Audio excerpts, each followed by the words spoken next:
এটা 2050 সাল। ঘুম থেকে উঠলাম, শরীরটা ম্যাচ ম্যাচ করছে, চোখেও আর আগের মতো দেখতে পারি না। কোনো রকম চশমাটা চোখে দিয়ে হাতে লাঠিটা নিয়ে কোনো রকম বিছানা থেকে নামলাম। আস্তে আস্তে পায়ে হাঁটতে হাঁটতে চলে গেলাম নাতনির রুমে। নাতনিকে গিয়ে বললাম, কিরে ঘুম থেকে এখনো উঠিসনি? নাতনি বলল, কি হয়েছে দাদু, এত সকালে ঘুম থেকে ডাকতেছ? কিন্তু তখন বাজবে দুপুর 12টা।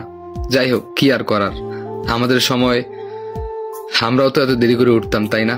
কিন্তু সেই দিনটা আর নাই, এখন খুব সকালেই ঘুমটা ভেঙে যায়।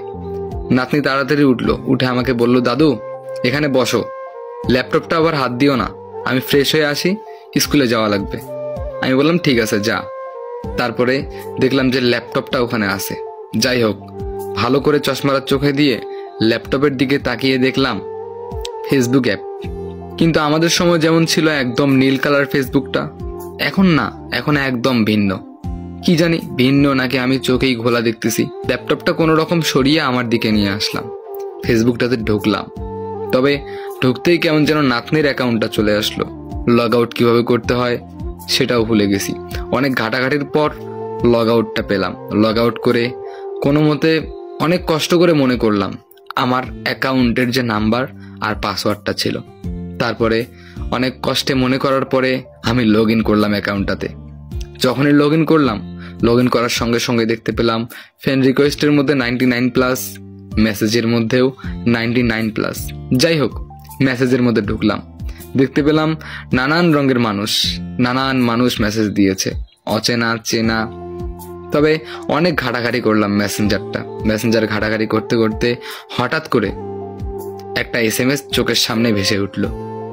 সেই SMSটা হলো আমার বন্ধুর। সেই 25 বছর আগে সেই মেসেজটা দিয়েছে।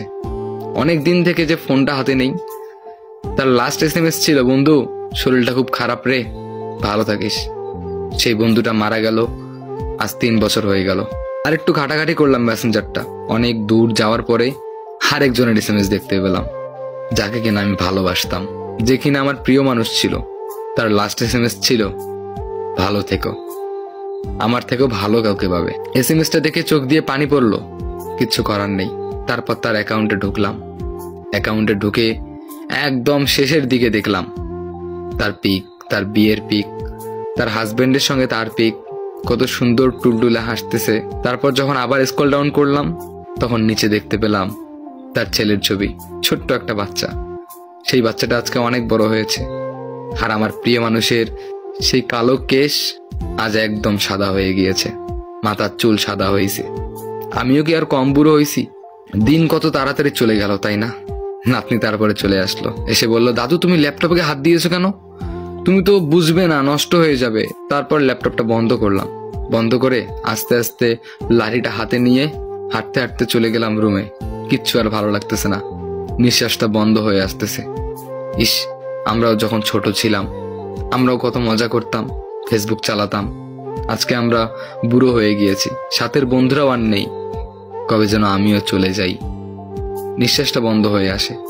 ইস, আবার যদি ফিরে পেতাম সেই ছোটবেলাটা। তো গাইস বলুন গল্পটি কেমন লাগলো, আশা করি অনেক ভালো লাগছে। যদি ভালো লাগে এই ছোট্ট স্টোরিটা, তাহলে প্লিজ আমার পেজটা ফলো করে দেন। আমার টিকটকের লিঙ্ক আছে, বা লাফিজ ভয়েস দিয়ে সার্চ দিলেই চলে আসবে। Thank you.